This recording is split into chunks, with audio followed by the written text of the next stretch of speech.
Thanks for being here. Subscribe to Cheating Stories Best, so you don't miss new stories. The husband launched a major investigation into his wife's side of the family, and here are the results he discovered in the course of his research. Today's story has a similar plot. Enjoy the show! You should always be wary of so-called ordinary days. It is at such moments that you can be taken by surprise, receive an unexpected blow, or be knocked down. Just like the old saying that quiet people are the ones to avoid as they are usually the wildest at heart. Both of these pieces of wisdom come from me, Alan Webb. I married my high school sweetheart, Ellie, almost immediately after we both graduated from university and got good jobs. I became a teacher at the local primary school, and Ellie became a head nurse at the local private hospital. We had good jobs with prospects and stability, and the banks didn't hesitate to give us the money for our first home. Soon, we had children, James, now 14, and Elaine, now 19, who were our pride. They seemed to be on their way to a bright future with a close group of friends, good grades, and enough sibling rivalry to give Ellie and me many moments of quiet enjoyment. The relationship between Ellie and me, while not extremely passionate, was stable. We argued sometimes, mostly about the children. Ellie always seemed very protective of them and had difficulty agreeing with my decisions on various issues that inevitably arise when raising two children. She argued up to a certain point, then fell silent and quickly changed the topic. This became the norm. Our intimate life was acceptable. We were intimate a few times a week, usually on the weekends when Ellie was more available. I wished it happened more often during the week, but Ellie always had an excuse. I learned that it was better to take what I could get and leave it for the weekends. We fell into a routine and left it at that. Besides, I shouldn't complain, Ellie was incredibly beautiful, and we had two wonderful children to raise. The thread of our peaceful existence began to unravel on Thursday. It was lunchtime in the staff room. I taught at an elementary school, which was attached to a large high school campus. This meant that the elementary school teachers met and ate in the common staff room with the high school teachers, many of whom I had become friends with. During this lunch, one of the few I could spend without being on playground duty or grading papers, Pat Collins, the science department chair at my high school, approached me with a project. "Hello, Alan. Can you help my team of 12th graders test a cool new device?" Pat asked. Always helpful but wary of possible jokes, I replied, "Of course, Pat. Are you measuring the size of a human brain and want to calibrate the machine for the largest one first?" He laughed. "No, nothing so simple. We were given a DNA testing device to rent from the university. It's intended for 12th graders who have been selected for fast-track entry into the university's science course next year. We are quite privileged as this is the first time this has happened." "Okay," I replied, intrigued. "But why do you need my help?" "We need test subjects for DNA analysis. For child safety reasons, we can't use any students or staff here. We need random subjects that the team or university can't track. Do you think you can help? You can't tell me who these subjects are, but one of them must be related to the parent, and the other must not. A team of students will have to determine, using DNA analysis, which of them is which. I could use my own kids, but I might accidentally give clues to the students. All that is needed is 3 strands of hair, one from the parent, one from the related child, and one from the unrelated child. Are you in?" He looked at me expectantly as I hesitated. "You will be doing these students a huge favor. Opportunities like this don't come along every day." "Why not?" I answered, already knowing that I would use my own children as test subjects, but not revealing it. Pat gave me special containers to ensure there was no cross-contamination of the samples. "Why are you giving me 6 containers?" I asked. "In case you mess up any of the samples," he replied. "Understood. It's like elementary school teachers don't know anything," I said, in a constant exchange of jokes between two good friends. Thursday evening was the ideal time to collect samples. Ellie was not at home because she had a late shift. I could only imagine how she would react to her children being part of a science experiment. Elaine also had a friend over for the night, her longtime friend Patsy Jefferson. We knew her parents, John and Shelley, from university and saw them often. I enjoyed being around Shelley as she was an open and kind-hearted woman. Her husband, John, although normal and talkative, always seemed a little withdrawn. I often caught him looking at me strangely, a look I couldn't quite explain, but there was something smug about it. It was as if he knew something that I didn't. But, people are different, and Ellie liked to be around them. Collecting my hair was easier than I thought. Apparently, mine was the simplest to obtain. Taking a strand of Elaine's hair was as easy as walking into the bathroom and pulling out one of the combs in her cabinet. We each had our own bathroom cabinet, and Elaine always used her own hairbrush, as did Ellie. Patsy's hair fell into my hands by pure chance. The girls were fooling around in the living room during a study break when Patsy fell near the dining table and caught her shoulder-length hair on one of the chairs. Elaine was rolling on the floor laughing while Patsy tried to untangle her hair from all corners of the chair. In the end, she succeeded, but there were a few small tufts of her hair left on the chair. Bingo, sample number 3 was ready. I then went to James's room and picked one of his hairs from the pillow. Of course, he didn't know what I was doing since he was listening to music in the living room. Now, I had 4 samples, mine, 2 related samples from Elaine and James, and 1 unrelated sample from Patsy. I still had 2 empty containers left and hadn't ruined the other samples, so for fun, I included one of Ellie's hairs, again from her brush. This should be interesting. I labeled everything very scientifically. A was mine, B and C were Elaine and James, D was Patsy, and E was Ellie.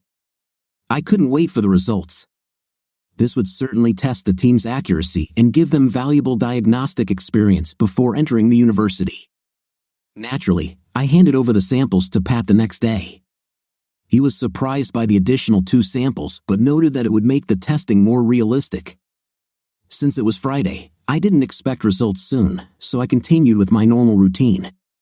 The following week, back in the staff room, Pat approached me. "Hi, Al. The team got the results.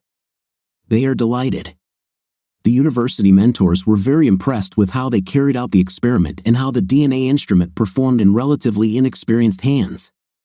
I can say that this team of students has a bright future in science next year. It was a good move to give them 5 samples. This really presented them with a challenge. Anyway, here's a report on the results. Thanks again.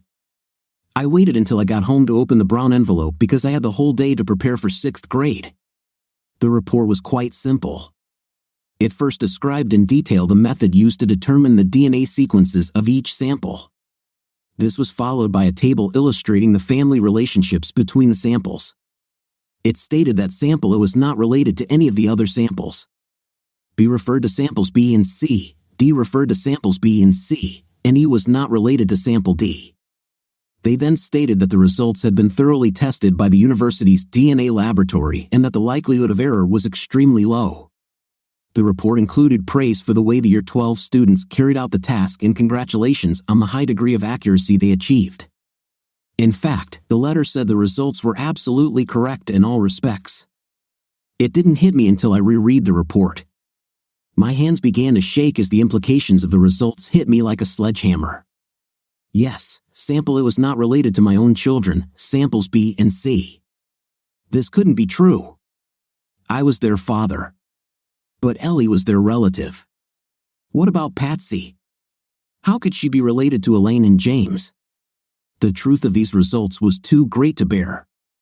My mind raced, flitting from one thought to another, unwilling to dwell on one certain fact. I had been deceived throughout my entire married life. No, no, no, Ellie, no! I screamed at the empty house. Luckily, no one was home yet. This empty house suddenly seemed to close in around me as I spun around and collapsed on the kitchen floor. Dad, are you okay? What happened? It was Elaine's voice that jolted me back to reality. I think so, I muttered, my eyes still half closed, and all I could see was a blurry image of my daughter's clearly upset face. My daughter Elaine, or was she? The terrible realization surfaced again. I sat up and shook my head to clear away the drowsiness. Running my hand through my hair, I felt a lump where my skull had softened from falling to the floor. Elaine was there again in a flash with a rag, ice, and cool water. I mumbled my thanks as I sipped the water and pressed the ice against the wound. Sorry, I said. I don't know what happened. I was just reading this report and the next thing I knew, you were calling my name. I must have slipped or something. I think I'll be fine in a minute. I'll go downstairs to the office and rest a little. James and your mother will be home soon. Do you think you can watch dinner? Of course, Dad, Elaine replied. You certainly scared me. I thought you had a heart attack or something, Elaine said. My next class was supposed to be CPR. All of the physical education at school suddenly made sense. She chuckled. I love you. Now go and rest. Her words hit my heart harder than a heart attack. Elaine was my daughter, but she wasn't really. I loved her very much, and she loved me like her father, only I wasn't her biological father. I was just a dad who paid for her education, held her while she cried, listened to her teenage complaints and tantrums, changed her diapers in the middle of the night, and kissed her on the cheek every morning when she left for school. The DNA test had slapped me in the face, but the injury I received was not a black eye but a broken heart. The living room chair cushioned my descent as I sank down to sit and think. Sit and think. Think about what? Think about how Ellie had cheated on me, not once but at least twice. If twice, how many more times? There were years between the two obvious deceptions, so what happened in between, before or after? What now? Is this still happening? How could Ellie do this? She was my wife, my love, my partner. We did everything together. Others often commented on what a great partnership we had or seemed to have. We hardly ever quarreled, and we always made time for each other, though now that we were getting older, it was mostly on weekends. Teenagers don't allow much freedom for intimacy, after all. I accidentally said this word out loud several times while I was sitting there. I didn't notice Elaine coming down to my office with a cup of coffee. I don't know, Dad, she said, thinking the question was for her. I didn't see anything you could trip on, and the floor is dry, so you didn't slip on anything. I found this, by the way. You must have read this as you walked into the kitchen, something like a scientific report. You should really take notes while sitting at your desk. With that, she handed me my coffee and the crumpled report. Damn it, thanks, Elaine, I replied, calling her by my pet name when she scolded me for something. She smiled and left the room to continue dinner. I really needed to pull myself together, apply some logic to this situation, and figure out what was what. If I continued like this and made a mistake, I would have already ruined my relationship with Ellie and the children. My children, Ellie clearly cheated on me with John Jefferson, not once but at least twice. My hands began to tremble. I needed to immediately control my emotions and outward behavior. Luckily, as a teacher, I was used to doing both, especially when dealing with the challenging parents who sent their kids to my classes every year. By the time I finished my coffee and the ice started dripping onto my face, James and Ellie walked through the door. Are you okay, Dad? James asked. How are you, old man? Maybe we should buy a wheelchair, he joked as he came to examine the wound on my head. That must hurt, he joked again as he walked off to his room. What happened, Al? Ellie asked, examining the wound from a purely medical point of view. No stitches are needed, but this ice will have to stay there for a while. What was Elaine thinking, using one of my nice tea towels for this? I'll be back in a minute with a new rag and more ice. With that, she flew out to get a new bandage. I was proud of myself for keeping under control. Every time she touched and felt the wound, I couldn't help but recoil slightly, not from pain but from the betrayal that now seemed obvious to me. Of course, Ellie thought it was from pain. Come for dinner. I need a shower, she said. Elaine was busy cooking up a storm for her poor wounded father. She was laughing. I didn't laugh as I walked up the stairs and sat down at the table with my family. My family. This line will poison every thought. I almost lost control. Fortunately, everyone attributed my strange behavior to the recent fall and joked about it. Later, as I headed to bed, I realized I had survived my first day of lying. I could do this. As a teacher, I had several days a year that could be used as sick days due to the high stress of teaching. These days could also be used as mental health days, one of the benefits of working in a unionized environment. I decided to meet with the elementary school principal and negotiate a week off. She knew my track record and instinctively understood that my request was related to something serious. "This is a little unexpected, Al. Is there something I should know about?" she asked, looking at me expectantly. "I'd rather not discuss it just yet," I replied. "I just need some time alone at home to deal with some serious issues. In my current state, I won't be able to benefit my students." "Calm down, Al. I know your work ethic and I know you're not asking for this lightly. I hope your time off will be productive for you. Now go. I'll arrange your replacement for the week. Just leave all plans for this period on your desk for the substitute teacher." This weekend was unreal. I kept up normal conversations around the house but tried to spend as much time as possible away from Ellie, pretending to do one yard job after another that simply needed to be done. The most challenging part was the meals. It was a time of light family conversations, and I had to really focus on my participation. I just couldn't look Ellie in the eye. I faked a smile every now and then, my heart breaking over and over again as I watched and listened to James and Elaine. Night was the easy way out. I went to bed early, making excuses for all the yard work and fall recovery. Ellie didn't seem bothered by my lack of interest, and maybe it was my paranoia, but it seemed like she was trying to hide a sigh of relief. Monday morning arrived, and I followed my usual work routine. Ellie had a week of day shifts, so she left during my normal school hours. James went to school as usual, and Elaine had a full week at university. Technically, I was supposed to be at school too, but the rest of the family was going about their normal routines. Perfect, I had the freedom to investigate whatever was needed. My logical teacher's brain took over, and I soon made a list of things to check. 1. Check Ellie's personal belongings for anything that could give answers to who, when, where, and why. 2. Check Ellie's movements at work. If something happened, it had to be at her work, as she never had a hen party or any social events outside the home. 3. Buy a tracker for Ellie's car. 4. Check John Jefferson's movements. 5. Meet with a lawyer to find out my options. Point 1 was relatively easy since I had the whole house to myself. I searched everything thoroughly, Ellie's wardrobe, bedside table, even the attic. I didn't find anything incriminating, but there was one strange detail. One of the photo albums in the living room had clearly been taken out and put back in its place often. I noticed this as I sat defeated in my usual chair, sipping my coffee and wondering where else I could look.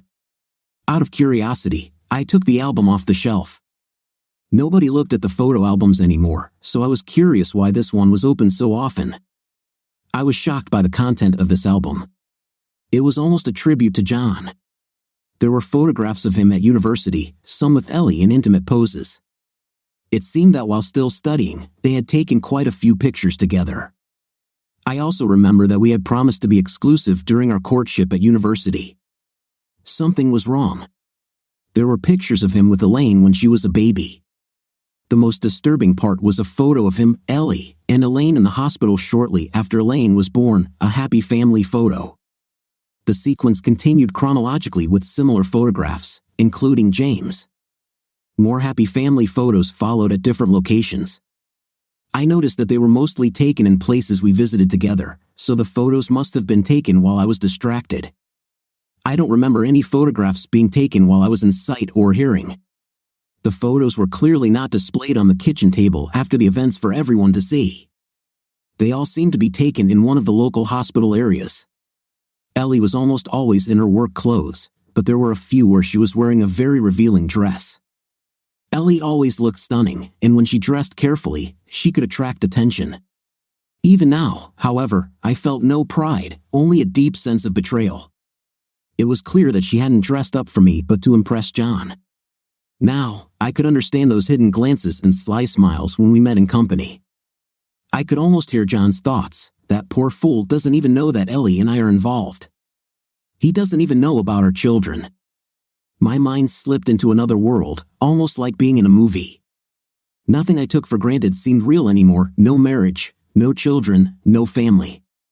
It's amazing how quickly love for someone special can turn into hate. That's exactly what happened in that alternate reality. I knew I could easily despair, but I wouldn't do that. I had plans. The photo album opened the well of my love for Ellie. All the love poured out onto the living room floor. I scanned all the photos and created a password-protected folder on my computer to store everything I found.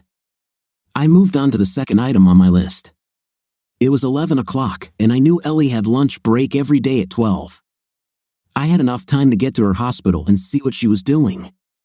I brought my camera with a telephoto lens just in case.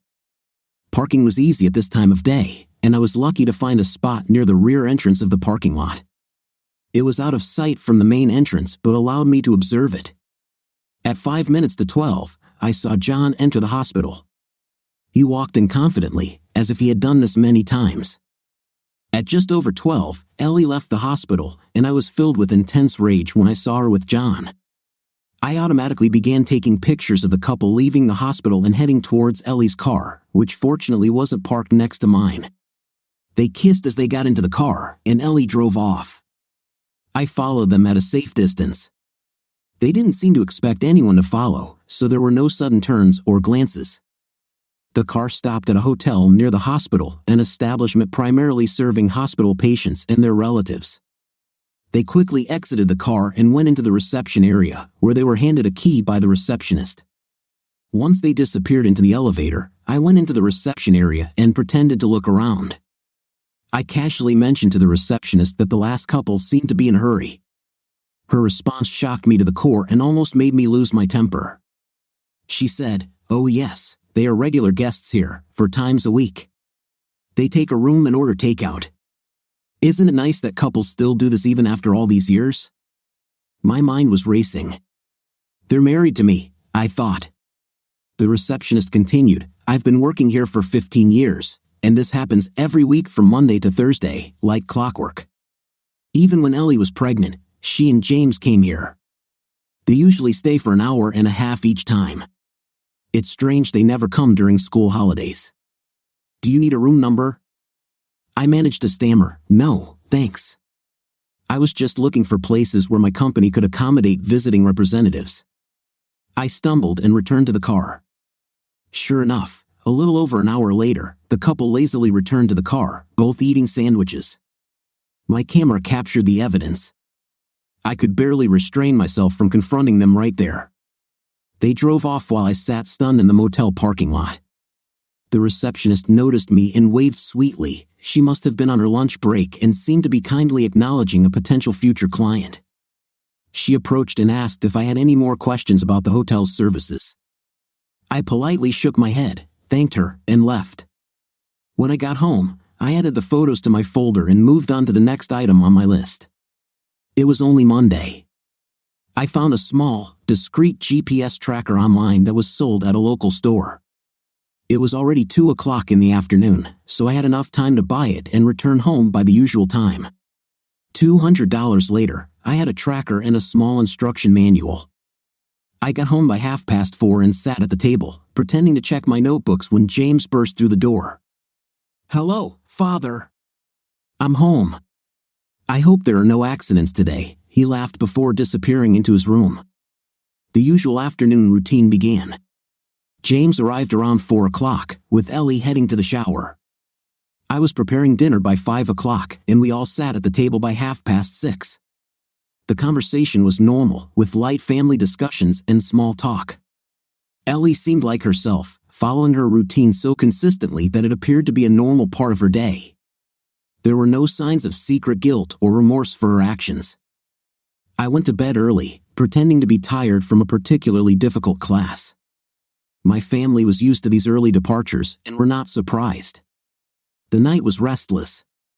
The next morning, I got up early, perked up with coffee, and installed the tracker in Ellie's car, setting up the application on my computer. After calibrating the settings, I cooked breakfast and got ready for a normal workday. By 9 o'clock, I was alone again, continuing with my list. The tracker would confirm Ellie's movements and act as proof of her trips from the hospital. I didn't need to check John's movements since I already knew what they were doing. Point 5 was searching for local divorce lawyers on Google, which was an eye-opener. I picked one at random and called to make an appointment. "Can you do 11 o'clock? I asked. At 11:15, I was led into an office that felt like a relic from the past, with polished wood and high shelves lined with leather-bound books. The room exuded a sense of history and knowledge. "Hello, Mr. Webb. Can I call you Al?" Without waiting for an answer, she continued, "My name is Jane Yêur, a divorce lawyer. How can I help you?" I gathered my thoughts and began to recount everything that had happened over the past few days. I didn't realize it right away, but tears were streaming down my face uncontrollably. This was the first time I had voiced what was happening to me, the first time I had talked about it with someone. Jane handed me a lot of napkins, which she always had on hand, while she took notes, occasionally saying who were okay as I shared my story. After I finished, there was an awkward pause. I wiped my nose while Jane reread her notes. "Well, Al," Jane said, peering at me over her glasses, "incredible story. Do you have proof of all this?" I listed the photographic evidence I had. I didn't mention the GPS tracker, fearing that it might be deemed illegal and unusable in court. "Okay," Jane said, "it is clear that you have grounds to sue John for compensation for child support for all these years. You can also sue him for alienation of affection, but you'd have to prove that he somehow coerced Ellie into the relationship. Based on your story, this seems unlikely. As far as you and Ellie are concerned, divorce seems inevitable. However, you must understand that according to the law, infidelity is not illegal. The vows you made at your wedding are not legally binding. If you get divorced, you will be treated as equal partners, and your wife's infidelity will not affect the financial outcome of the property division. Since both of you work and your incomes are approximately equal, child support requirements will be neutralized. Elaine is already 19 and not included in the calculations. James is another matter. It will depend on how the housing situation is resolved. The cost of the house will be divided 70/30ths in favor of the parent with whom James will live. Any cash and other assets will be divided according to the court order. It's not an easy process. Are you sure you want to proceed?" She looked at me again over her glasses. I remembered everything I had learned in the past few days, the DNA results, the photo album, the hotel. "Yes, definitely," I answered. "I'll prepare the necessary documents and be ready to sign by Thursday. After signing, all that remains is to decide when to notify Ellie and John. Send all financial documents listed in this brochure by fax, SMS, or email to my secretary. See you Thursday, Al. Don't do anything impulsive or illegal, and we'll start the process." Jane stood up and pointed to the door. Before I knew it, I was back in the waiting room, looking at 3 other nervous people. At least I'm not alone, I thought.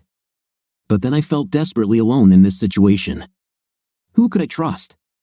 Ellie had always been my confidant during difficult times. Elaine and James, how could I betray their trust? It would hurt them as much, if not more, than it would hurt me.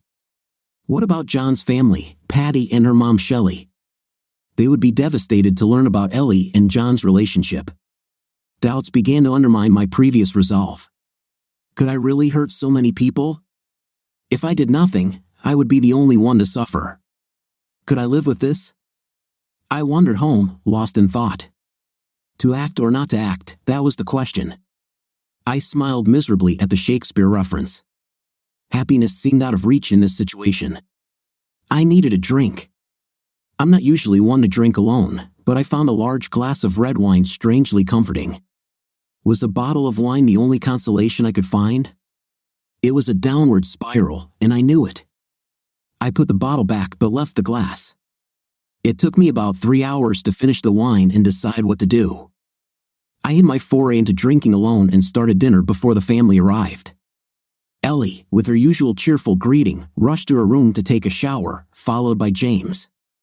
"James, don't leave your school bag in my car, please," Ellie shouted as she headed towards the bathroom. I thought about how Ellie always showered as soon as she got home from work, using the excuse of not wanting to bring germs from the hospital into the house. Now I knew it was to hide any evidence of their time together.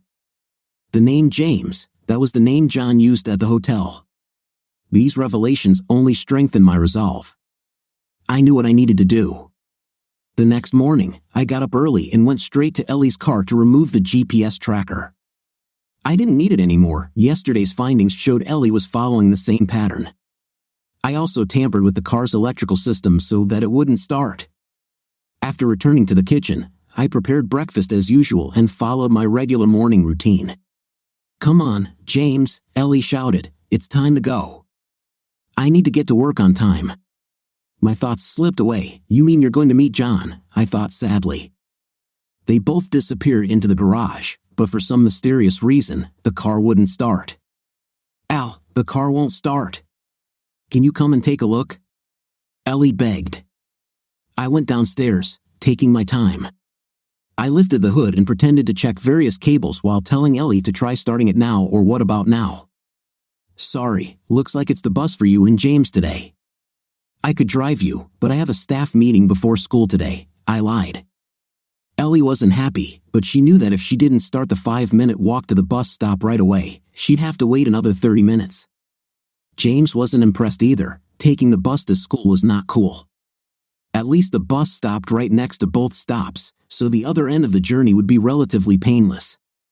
They walked away grumbling, James about the uncool way to get to school, and Ellie, without saying anything, was probably thinking about how she would manage her day without the car. Well, it's unfortunate for her, I thought. I went back inside, saw Elaine off, and cleaned up. I had someone to see. Shelley was extremely surprised to see me when I rang the doorbell at 9:30. Al, what a surprise. Shouldn't you be at school? She laughed at her own comment. Listen to me, I sound like a school mom checking on a teenager's truancy. Sorry, come in. Where's Ellie? She was very embarrassed by the visit but was kind and led me to the back of the house where our families had enjoyed barbecues and drinks many times. Would you like some coffee? She asked as I sat down on the chaise lounge. Of course, thank you. She soon returned with 2 steaming mugs and placed them on the small table between our chairs. Now, Al, admit it.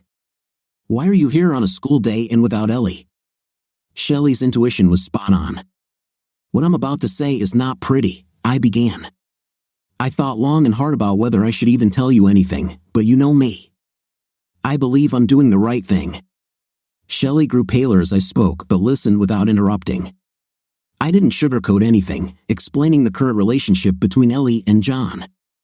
Shelley suddenly stopped, waving her arms in distress.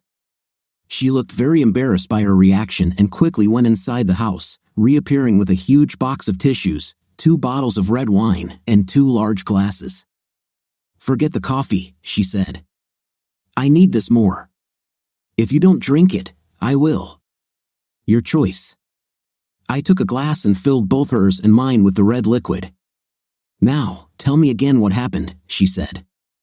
I detailed what I knew. That's it, she whispered. The lying, cheating idiot is toast. The divorce papers will be ready today. Shelley entered the house again and, after a brief call, came out and said, my high school friend is a divorce lawyer. She's very busy but will see me today at 2 p.m. I may need copies of the photographic evidence you have. Shelley looked at me with red, swollen eyes. I don't understand, Al. Why did you come to me first before confronting Ellie? I looked at her with sympathy. I knew what she had been through. I was so full of anger that I wanted to act immediately, I said. Shock and awe were my methods of revenge, but I had doubts about the pain this would cause you, me, and soon our children. It became almost unbearable. No, it's better that you deal with John first, get what's coming to you, and then I'll deal with Ellie. I didn't want to sue and leave you and Patty with nothing. It would be wrong. Shelley's understanding was evident. Oh, Al, you've always been a Boy Scout. How could Ellie do this to you and John to me and Patty for so long? You must feel terrible.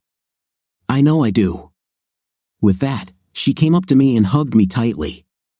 The hug was warm and comforting, not romantic.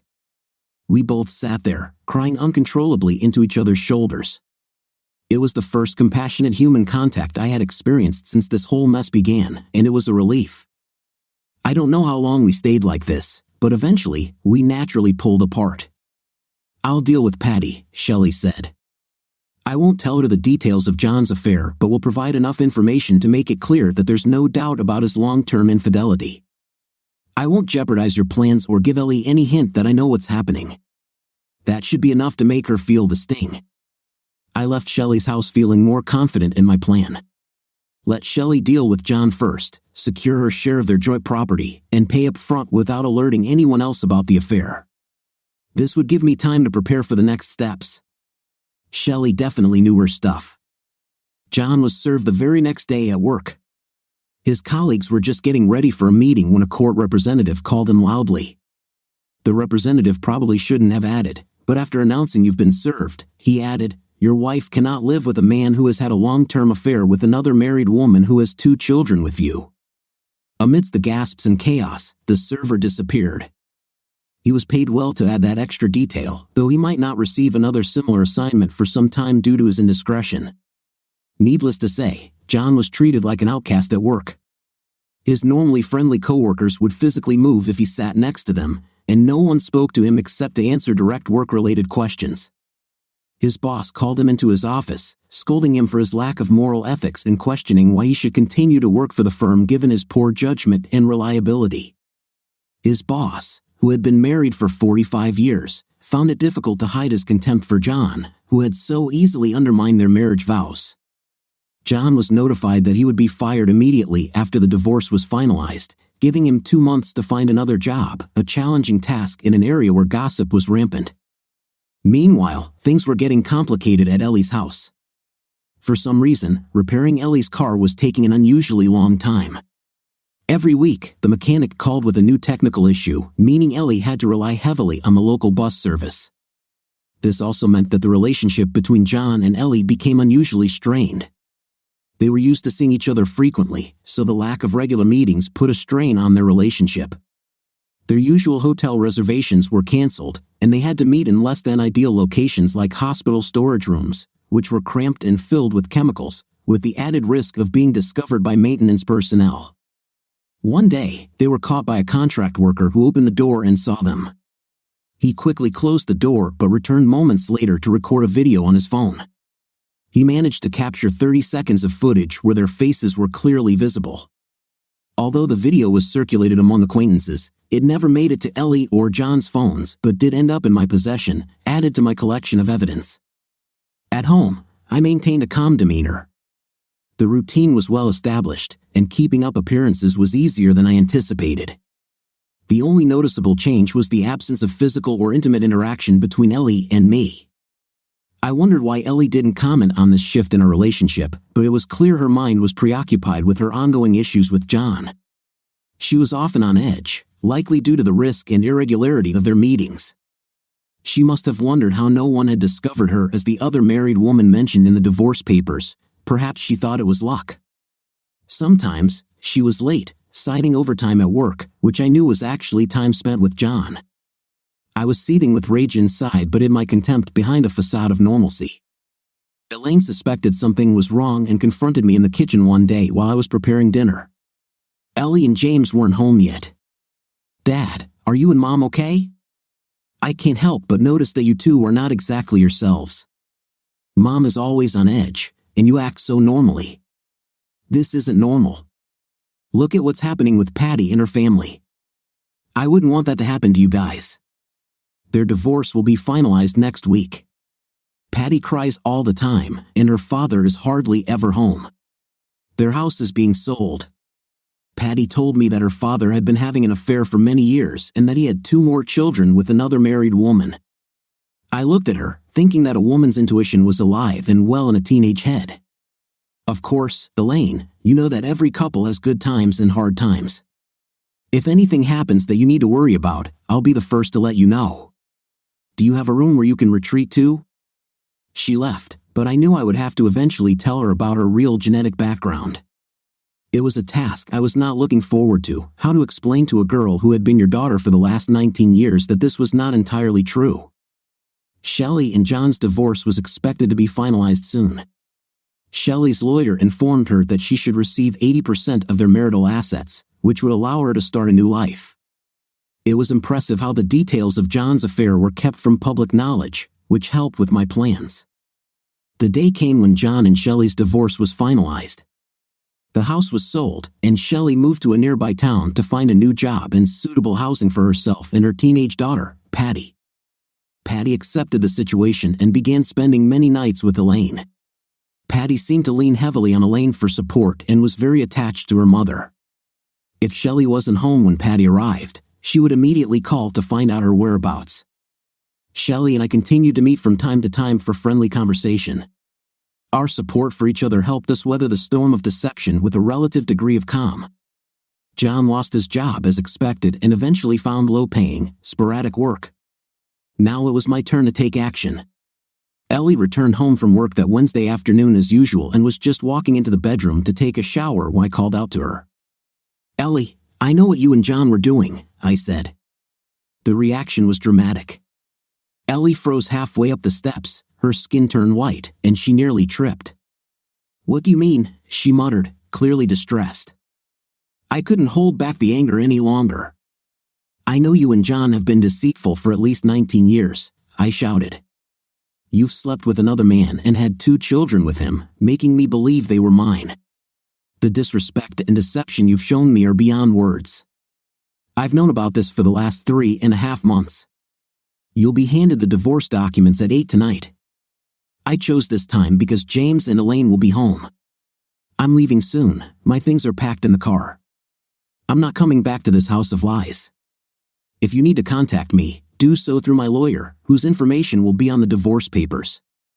James and Elaine will probably be waiting for your explanation about what you've been doing all these years.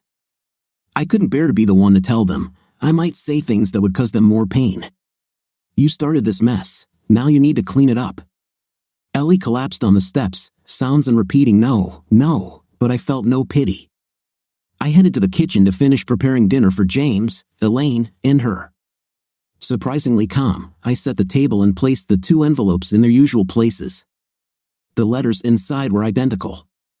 "Dear James and Elaine, it breaks my heart to put you in this situation. Believe me, if there was another way out where you wouldn't have to share my pain and humiliation, I would choose it. Please know that I love you both with all my heart. I have loved you since the moment you were born and have tried to help you grow into the wonderful people you are. If you need to speak to me, my new number is 223-786-712. Please do not give this number to your mother, as I cannot bear the thought of having anything to do with her. I hope her explanations don't hurt you as much as they did me. Once again, I love you unconditionally. Dad." I hesitated over the signature. I was not their biological father, but I had been their father in every meaningful way for their entire lives. Holding back tears, I left the kitchen and went to the garage. Ellie was still sitting on the steps, holding her head in her hands. She was dead to me, but I hoped she would tell James and Elaine the truth. She needed to face the consequences of her actions. I drove to the small house I had rented, prepared a week earlier. It had plenty of room for Elaine and James if they chose to come, but I didn't want to pressure them. Unfortunately, that decision was now up to them. Tears flowed as I drove. I was worried about having an accident, but I arrived safely. As I inserted the key into the lock, I heard a voice behind me. "I think you'll enjoy having company, especially today," Shelley said. My support through these terrible months. I fell into her arms, and we began crying again, just as we had 3 months ago in her house. All the accumulated emotions, anger, hatred, disbelief, self-doubt, poured out, leaving me a trembling mess.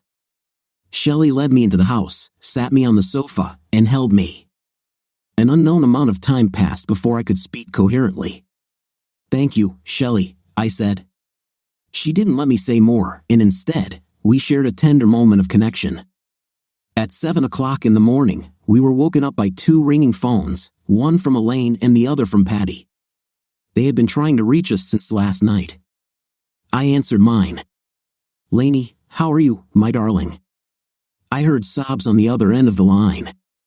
I understood everything I needed to know. "I love you, Lainey. Please know this. I will always love you, no matter what." Her sobs subsided a little. "Dad, I love you. I'm so worried about you because of what Mom did. I don't know what to think about her.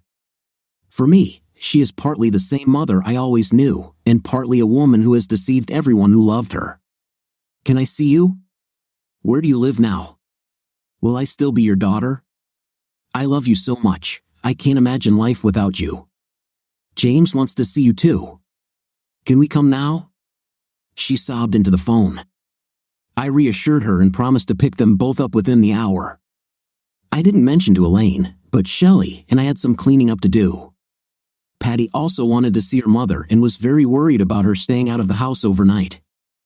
I picked up James and Elaine at our old house. They had backpacks and pillows. "What's with the camping gear?" I tried to lighten the mood. They both had red eyes, showing they hadn't slept well. James replied, "We can't stay there," pointing to the house. "It feels strange. I've lost touch with what was our home. Mom just cries all the time and talks to John for hours." It was the first time I heard James swear, but I decided not to reprimand him. I knew how he felt. "Come on, guys, we need to talk at my place." The road to my house felt unfamiliar. James stared sullenly out the window while Elaine sobbed and wiped her eyes with tissues. They almost ran into the house, seeking refuge. Shelley was already there with Patty. Patty ran up to Elaine and hugged her tightly. "Looks like we're sisters now, huh?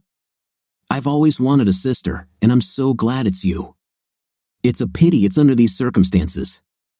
It brought tears to my eyes and more sobbing from all three girls. James stayed away, so I put my arm around his shoulders and hugged him tightly. "Everything will be okay, James," I tried to reassure him. The boy, who was just beginning to grow up, nodded and turned away, embarrassed by his tears. I hugged him tighter and whispered through my own tears, "You will always be my son, James, no matter what. I'm proud of you and will always be there for you." He cried again and whispered, "Thank you, Dad." My heart was breaking with pain, and we stood hugging for a long time. Shelley, sensing the moment was right, said loudly, "Well, the family hugs are over. Let's sit down to the table and enjoy a real family meal." The pizza and drinks she prepared allowed us all to take a break and collect our thoughts. We spent an easy day in the yard, making no mention of the reasons for our gathering, only joking about new siblings. Shelley and I marveled at how well the children got along, though we were acutely aware that I was not their biological father and Shelley was not James and Elaine's biological mother. The occasional looks of quiet sadness we exchanged were covered by the happiness we had recently shared. As night fell, Shelley and Patty went home, leaving me alone with Elaine and James. "Have you told your mother that you're staying here?" I asked. I didn't want the police searching for missing children. "Yes," James replied. We left her a note and asked her not to call us. Anger began to rise within him again. I knew I had to help him come to terms with his feelings about Ellie, or it would destroy him. "Elaine, James, I know you're hurting.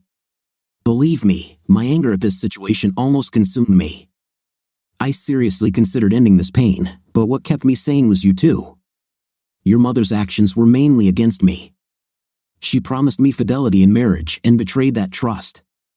She is still your mother, and when things settle down, you'll see she was a great mother to you. Don't let her betrayal overshadow the years of happiness you had with her." They listened, and I could see their internal struggle with their mother. Elaine spoke first. "I understand, Dad. Can I still call you Dad? I'm just so angry about what she did to you. I feel your pain as much as my own." "Listen, both of you," I said. "I know I'm not your biological father, but I have always been your father in every way that matters. My relationship with you won't change. My relationship with your mother, however, is different. I will always be there for you, just as before. The living conditions might change a little," I added with a grin, "but I will make it cozy. Now, go choose your rooms. It's not as fancy as our old house, but it will be home." They settled in for the night. I needed to do the same. This emotional whirlwind hit my head and body hard. Besides, I'm not young anymore, and last night's events with Shelley also drained me to the limit. I wondered how Shelley was feeling. That was my last conscious thought as my head hit the pillow and I drifted off into sleep. The next morning, over breakfast, I convinced James and Elaine to talk to Ellie. She was obviously very worried about them, but through a tense conversation, the children made it clear they would return home only if John was not present. They made it clear they wanted nothing to do with him. I don't know if John lived with Ellie, but she agreed to the arrangement. I drove them home a little before noon and made sure there were no other cars nearby. The kids came inside after many hugs and promises from me that I would always be there for them.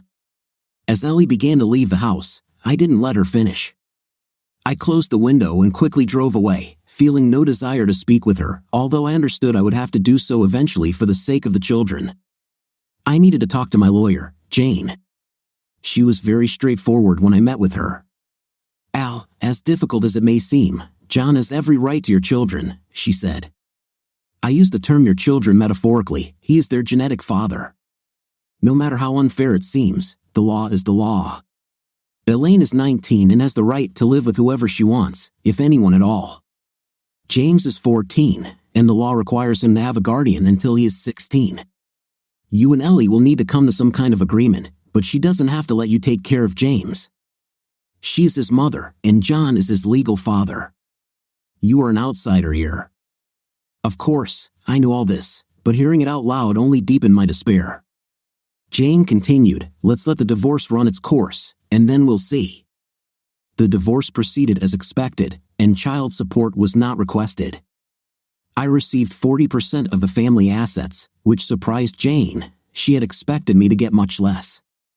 Elaine stayed with me but sometimes spent the night at Ellie's. A quiet, tense truce was established between them. I was glad for Elaine, but still seething with anger that Ellie seemed to come out of this situation better off. John lived in our old house with Ellie and James. He knew he shouldn't have been there when Elaine arrived. Somehow, he managed to buy a luxurious apartment to live in when he wasn't with Ellie. Elaine told me that James had become quite a recluse, staying in his room almost all the time. He didn't eat with Ellie or John and only came out of his shell when Elaine was around. His relationship with Ellie was strained. He could barely be polite to her and spoke only when asked directly, often in monosyllables. His growing rebellion was troubling. "I'm really worried about him, Dad," Elaine confided to me one day. "If he doesn't calm down soon, he might do something he'll regret for the rest of his life. He's getting involved with a bad crowd at school and has become a thorn in the side of all the teachers. My friends who are still in school say he has completely quit studying. What can we do?" I looked at my daughter with sadness. "Lainey, I tried to do everything I could, but the law is not on our side. Legally, he is not my child, and I have no rights to him. But I do have a plan," I said with a conspiratorial glint in my eyes. Elaine listened and smiled as I outlined my plan to hold John accountable for his actions. He would feel the consequences, and by the time I was done, he might want to leave town forever. I discovered some details through a private detective, who was generously compensated. John had an offshore account that he had been using for years, which explained how he could afford a luxurious apartment so easily. The detective found that the account, originally opened with a $200,000 gift from a distant relative, had grown to about $1 million. It was clear that John had been living off Ellie without her knowing about this account. The detective also discovered the name under which John maintained this account, which was used to mislead investigators during the divorce, James Long. The detective's methods were impressive.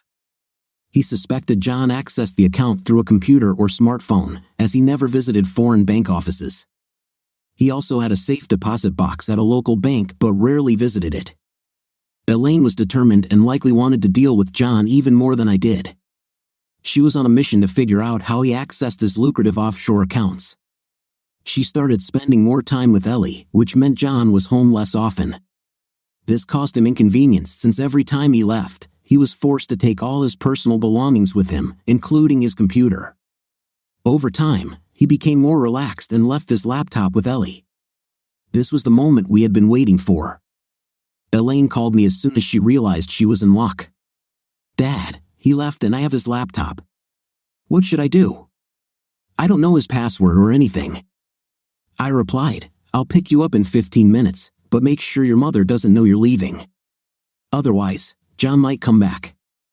Elaine told Ellie she was going to her room and didn't want to be disturbed for the next 3 hours. That gave us about 2.5 hours to work. Elaine met me around the corner from our old house, and we headed straight to the address I had found a few weeks ago. I didn't know the owner, but I had contacted him via email about the job I wanted to do. I knocked on the door and was answered by a young man who appeared to be about 20 years old. "What do you want?" he asked. "Never mind the old man," I said. "My name is Al, and I arranged this appointment a while ago. Are we in or not?" He seemed hesitant but let me in when he saw Elaine behind me. "Can you do what you promised, or are you just bluffing?" I asked. "Calm down," he replied. "Give me an hour, and this laptop will be accessible." He connected USB and HDMI cables to the laptop. I didn't know the technical details, but the plan was to remove the password from the hard drive. He wasn't cheap, but if he succeeded, my plan to hold John accountable would be successful. While he worked, Elaine and I looked around the apartment. It was a mess, with equipment scattered everywhere and remnants of pizza in various places. The only comfortable spot was in front of a large set of monitors. After about 40 minutes, the technician announced, "Bingo, we're in." The screensaver was replaced by John's home screen. We went straight to his web browser and found the hidden bank tab. We clicked on it, and a login screen appeared. After another 50 minutes, we managed to obtain his login information and access the account. It contained $900,000. I transferred all but $10 into an account I had in the name of S. Heathers. I wondered if he would catch on. We continued searching the hard drive and found the details of a safe. After memorizing the information, I paid the technician, and Elaine returned the laptop to its place. She informed Ellie that she was leaving again. We waited around the corner and saw John drive up to Ellie's house immediately after Elaine left. Back at my house, I pondered what had happened. John must have been involved in some shady dealings to have amassed that kind of money. He was just an ordinary accountant. Questions swirled in my mind about why he had money abroad while living an ordinary suburban life. The IRS had agreements with most foreign banks to prevent tax evasion, so John must have known that eventually it would be discovered. I needed to do more research. Perhaps the safe contained answers. Elaine came to the rescue again. My full-time job limited my time for investigations, so she went to the bank where the safe was located. She had all the security passwords from John's laptop and hoped that would be enough. Elaine, being nearly 20 and well-presented, used her charm to persuade the bank's security and employees. She claimed her stepfather was in the hospital, which seemed to calm them. When she opened the safe, she found a few accounting journals and an envelope with small items. Not wanting to tempt fate, Elaine quickly put the items in her bag and left the bank. She smiled at the guard as she departed. When I returned from work that afternoon, the contents of the safe were spread out on my kitchen table. Elaine looked pale and anxious. "Dad, you won't believe what was in the safe," she said, handing me 2 passports. The first one was John's, but under the name Bruce Williams, an Australian passport. The second passport had a photo of Ellie but was issued in the name Mrs. and Williams, also an Australian passport. What the? I began, realizing the implications. Looks like John was planning an escape. He intended to disappear with your mother. Here are tickets from Los Angeles to Sydney, one way, scheduled for 2 weeks from now. Was your mother aware of this? I don't think she would just leave you and James. There's something wrong here. Elaine was stunned but continued examining the envelope's contents. "Dad, look at this photo. This is John when he was about my age." She showed me a photo of John looking well-groomed and confident, standing next to another student from our university days. I immediately recognized the other person, Jimmy Long, the son of the infamous gangster Al Long. "That's Jimmy Long," I said.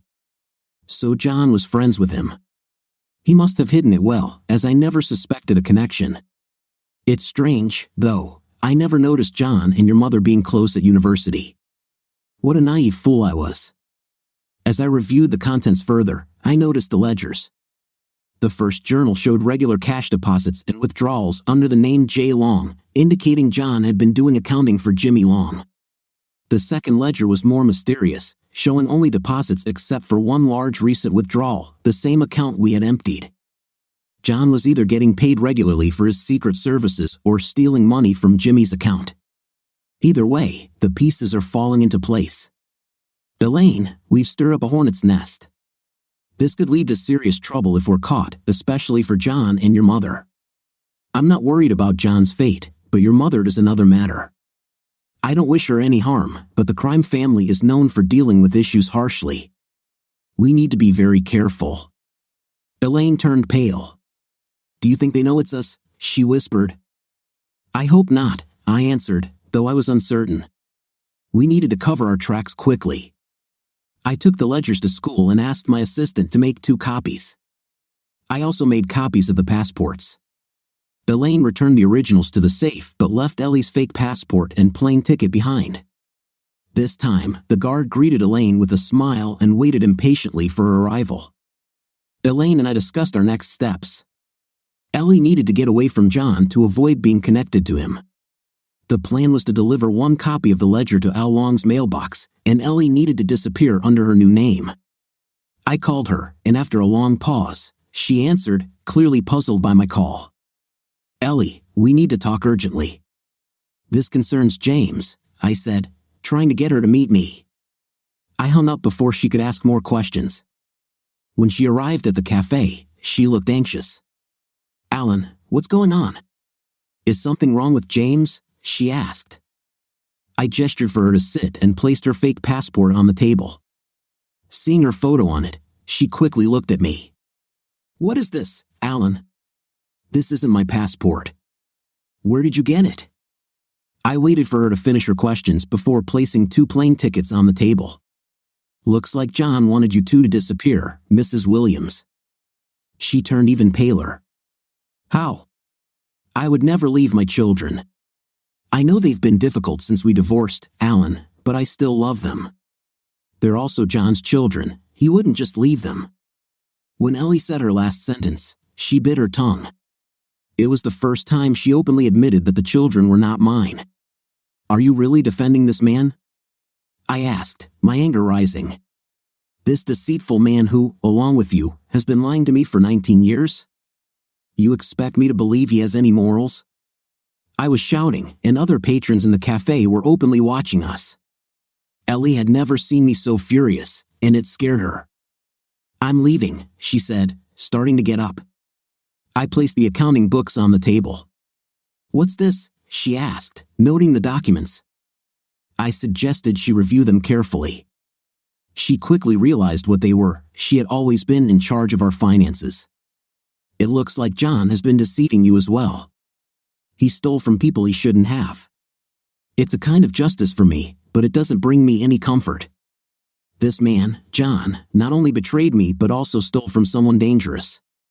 If he finds out about this, and if you're associated with him, you could be in serious danger.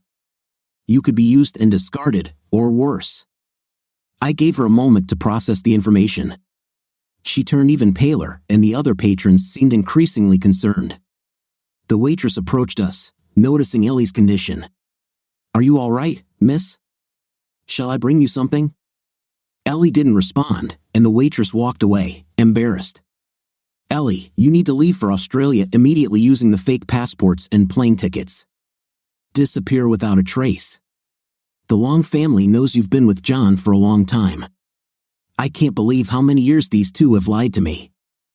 I continued, you must give me custody of James and put our old house in trust for James and Elaine. I have documents here. I placed the yellow envelope on the table. Make no mistake, Ellie, I'm not offering you this because of any feelings for you. I have feelings for you, our hatred and disgust for how you treated me and our children. You had the audacity to deceive me and show contempt for our marriage and family. I'm offering you a way out because James and Elaine deserve to have their mother alive. I don't care about John. I hope he faces consequences. Sign the papers and leave the country and our lives. This is your last chance. Ellie took the documents, read them, and signed. Alan, this means I have no rights to my children, she sobbed. Welcome to the club, I replied. Now you know how I felt when I discovered your long-term deception. I got up and left the cafe. The patrons breathed a collective sigh of relief but continued to stare at the distraught woman at the table. The next day, James arrived with his belongings. Hello, Father. What's happening? Mom left a note saying I should come here and stay for a while. Most of her things are gone. It looks like she's not coming back. I looked at James, my son, and smiled. It's okay, son. I'll explain everything later. Go ahead and unpack. Elaine ran inside, hugged her brother, and helped him settle in. 2 days later, news reports emerged about the sudden disappearance of John Jefferson, a recently divorced local resident with connections to a notorious criminal figure. On the next page was an article about a mysterious house fire, our old house. The fire was said to be the result of a botched robbery, leaving the house in ruins. James and Elaine continued to live with me until Elaine went to university. Coincidentally, her sister Patsy also enrolled there. Shelley sold her house and moved in with us. We were glad to have James, who often went to bed listening to his favorite music. The money remained offshore until needed. What do you think of our story today? In my opinion, this story is filled with a husband's total disappointment in his marriage over so many years. What's your opinion? Write in the comments. See you in the next video.